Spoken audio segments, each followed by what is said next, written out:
Summer box office clobbered by kryptonite. Domestic revenue barely matches last year. The May to Labor season initially soared, but global grosses took a nosedive as foreign movie ticket sales plunged further, and a glut of okay, here's the framing. This is framing, ladies and gentlemen. The glut of male skewing tent poles battled for scraps in the U.S. Now, do they outright blame men in this article? No. Do they frame it and kind of stick this in? I've already seen it on Twitter. When the box office exhibitor account was posting, hey, this is a bad summer. What's the first comment I see? And it was not like a joke. They need to make more movies for women because Barbie or whatever, I don't know what to tell you. They could make as many films for women they want. We're talking, they've tried to make superhero films for women. My review, my video that's coming out, they've tried to make epic dark fantasy for women. The women didn't show up. So that's how they're going to frame it. Whatever happened to the mantra, survive until 25, the go-to refrain for theater owners and Hollywood executives trying to remain optimistic when the box office kept slumping last year, with revenue lagging well behind pre-pandemic levels.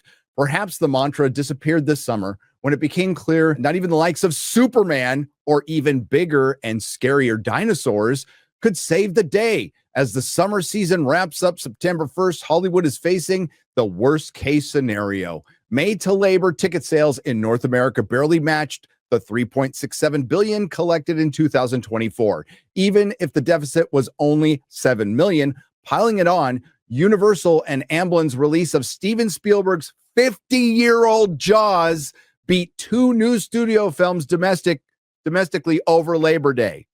What does that tell you, ladies and gentlemen? I'll tell you what it tells you.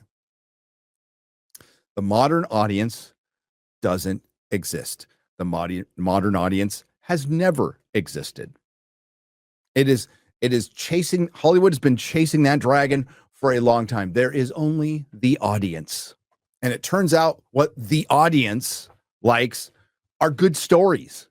And when, like, Jaws is a maybe top five film ever made, all-time classic, but it's still 50 years old, and you can roll out some old top-tier classics, and I doubt they would do number 2 at the box office, but a little promotion, and it got people to the theater to see Jaws, many for the first time in the theater. Isn't it fitting that the film that began the summer blockbuster era may have just put a knife in its heart? There's different levels to trying, but eventually Hollywood's going to stop trying. Now, you can argue correctly that, they stopped trying a long time ago. You'd be right. But I mean, give up everything. People are worried in Hollywood. They have been all year. All had assumed this year's summer lineup would have the strength to equal or surpass the $4.09 billion grossed in summer of 2023. But it isn't to be, leaving studio execs and exhibitors in a state of shock. How could you be an executive who makes, what's an executive pull down at your average studio? Millions, hundreds of thousands, millions. How in the fuck could you be surprised about this? You all suck at your jobs. You're all fucking terrible. Retards in their spare bedrooms and their basements figured this out 2 years ago, but the experts were surprised. I think they should blame men. What do you think? Blame men? Okay. Now, the exhibitors are unfortunately attached to these studios and executives. They have no choice. And listen, they're not all great either. But they have been getting fucked for a long time. They got fucked over COVID when we bailed them out, when it should have been Hollywood getting together and using your money to bail your theaters that you need. And we bailed them out to what? So they can build a bunch of expensive theaters and then lay a bunch of people off 2 years later. It was crazy. But somehow, with this release schedule, with this release schedule that we all saw, it was filled with unnecessary prequels, requels, sequels, remakes, live action remakes of animated films and the reverse, and prequels and all, and then prequel live action remakes of that are CGI of a live action remake that was just a remake of a sequel and a prequel. Like, they're surprised. So they're shocked as they wrestle with how to operate in the new world order where moviegoing might not ever return to pre-COVID levels. I got news for you. COVID was a while ago. So pre-COVID levels was 2019. Half a decade, they ain't coming back. And don't blame COVID. Hollywood, you got to work through COVID. You were considered essential over millions of Californians. You got to work through COVID, so stop dropping COVID, because what killed you was the fucking strikes, you retards. You should have never gone on strike. You don't shut down your industry twice in 4 years. Somehow executives and exhibitors are shocked at an industry that shut down, wasn't as far as exhibitors are concerned, shut down twice in 4 years. They were able to make shit. And guess what they did? They made a bunch of shit during COVID. Then they delayed it during the strike. So we're still getting stuff that was made during COVID because they delayed it, because they kept waiting for people to come back to the theater, which they're not going to do. But yeah, big shocker. You prevent people from going to movie theaters, and then you shut everything down 2 years later because power to the people. Workers of the world unite. Pretenders unite. These oppressive executives who pay us millions of dollars to pretend. Fight the man. And fuck the producers too. I don't like them either. But I got no dog in that fight. But it was just, y'all make pretend. You're not in fucking salt mines. And look what the strikes did. And I'm never going to stop pointing that out because there's so much denial about it.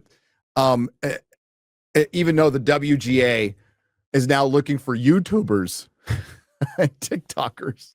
Good luck with that. Good luck with that. Oh, I'm sure you'll get a bunch of TikTokers. And yeah, I'm sure you will. Pre-COVID levels. One studio that's still smiling is Warner Brothers, which has been dazzling winning streak. Stop with that. Listen, yes, Weapons has sat as number one for the longest time now, or longer than Superman. I don't know how Sinners stayed number. I don't know. Weapons is number one 4 weeks in a row. So Warner Brothers won with Sinners and Weapons and Minecraft. They didn't win with Superman. That was not a win. I will not call Superman a flop. I won't call it a flop. I'd say it performed this. It performed as it was, mediocre. But Warner Brothers win is, well, they were the smartest retard. Or who said it on Friday Night Tights? Was it Shad? They were the tallest retard. I forgot who said it on Friday Night Tights. They were the tallest retard. I'm very, very nervous for the future, says one top studio exec. There are a lot of these studios and companies making movies, and I don't think there is enough of an audience for them. Ding! Somebody finally said it. There's not enough audience, guys. What happened to the audience? What did we do to drive away the audience? What could have possibly happened? It's an enigma wrapped into a mystery that'll never be solved. I mean, sure, we shut down our industry a couple times, breaking the habit of Hollywood. And sure, we told half of the country to fuck off for, 8 years in a row. But they'll come back because they need us. We're Hollywood. We are American royalty. Do you know how important we are in Hollywood? We're so important. We tell you we're important all the time. We always call these things very important films when some ill-informed documentary gives a skewed version of a series of events which a bunch of retards from fucking Marin County and Manhattan watch, and all of a sudden they're educated because they watched a misinformed documentary or listen to NPR. Yeah, I wonder where the audience went, guys. Yeah, I posted about the Star Wars Starfighter, which is a terrible name. And I was just pointing out that, oh my God, an actual announced Star Wars project is going into production. Holy shit. What is that? 2 out of 37? And everybody, to a man and woman, says, don't care. Fuck it. I won't watch it. Star Wars is dead. I mean, that's it. The cast looks okay. It is incredibly average. I mean, that Star Wars Starfighter is about as extraordinary as a room temperature glass of water in a beige room. But they're worried where the audience went. That is not the sentiment theater owners or many other studios share. They think the solution is more product delivered to bigger screens. I would say better product. For one, stop calling it product. You make movies. You make things that are high art. Not lately, not in the last half decade, but you don't make what you have been making is product. That is your problem. So I'm not going to go over the whole thing because I might we'll say this, but they talk about male skewing. These were all male skewing films. You know, Mission Impossible, F1, Jurassic World Rebirth, Superman. Well, F1 did really well. It's a fucking F1 movie that like did decent in America. We don't know shit about that sport. Now, the people who know something about that sport watch it and go, fuck no. None of that's happening. But I thought it was an entertaining movie. Mission Impossible Final Reckoning wasn't a good movie. It wasn't a good movie. Jurassic World Rebirth wasn't a good movie. Superman wasn't a good movie. That's your problem. Jurassic World Rebirth did well despite being a piece of shit. Primitive War is 1,000 times better. Made for $7 million. Go watch it if you can. I think it's in theaters for 3 more days. Go watch Primitive War. But and then they bring up Fantastic Four First Steps, mid. Superman, I'll be nice, mid. My grade has gone down. Mission Impossible, a little below mid. F1 was great. Jurassic World, I struggled to stay awake, to be honest with you. It's just been a bad year of movies. Make better movies. People will show up. Again, to your point, Hollywood Reporter. A bunch of people just showed up to a 50-year-old movie because they're starving. They still want to go to these things. Why did Top Gun Maverick in COVID make $2 billion or well, around the time? Why did Spider-Man No Way Home almost make $2 billion? Because people enjoyed the movies. They were mostly good and fun. Top Gun Maverick is the best movie of this decade so far, in my opinion. And yeah, if you make something good, they'll show up. You know what keeps them from showing up though, aside, even if you make something good, the people you told to fuck off, depending on the individual film, some of them might actually come in. Some people you've lost forever. You've just lost forever. Hollywood will not attain 2019 numbers ever again because they make too much shit. Streaming is an option now.